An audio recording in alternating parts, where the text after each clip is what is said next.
एक राजा के दरबार में ब्राह्मण भोज का आयोजन किया गया। 56 भोग महल के खुले आंगन में बनवाए गए। उसी वक्त अनजाने में एक हादसा हो गया।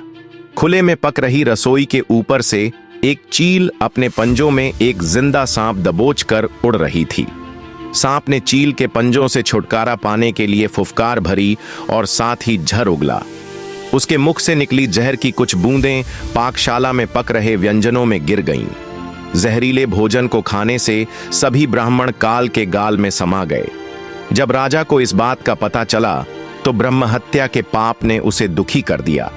ऐसे में यमराज के सामने सबसे बड़ी समस्या खड़ी हो गई कि आखिर इस पाप का भागी कौन है और ब्रह्म हत्या के पाप के लिए किसे दंड दिया जाए।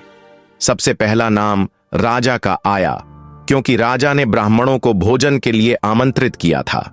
यमराज के मन में दूसरा नाम रसोइये का आया, जिसने ब्राह्मणों के लिए महाप्रसाद तैयार किया था। तीसरा विचार चील का आया, जो सांप को पकड़कर ले जा रही थी। सबसे अंत में यमराज ने सांप के पाप पर विचार किया। लंबे समय तक यमराज अनिर्णय की स्थिति में रहे कि आखिर ब्रह्म हत्या का दंड किसे दिया जाए। घटना के कुछ समय बाद कुछ ब्राह्मण राजा से मिलने के लिए उसके महल जा रहे थे।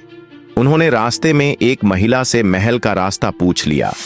तब महिला ने ब्राह्मणों को रास्ता बताते हुए कहा, देखो भाई, जरा ध्यान से जाना।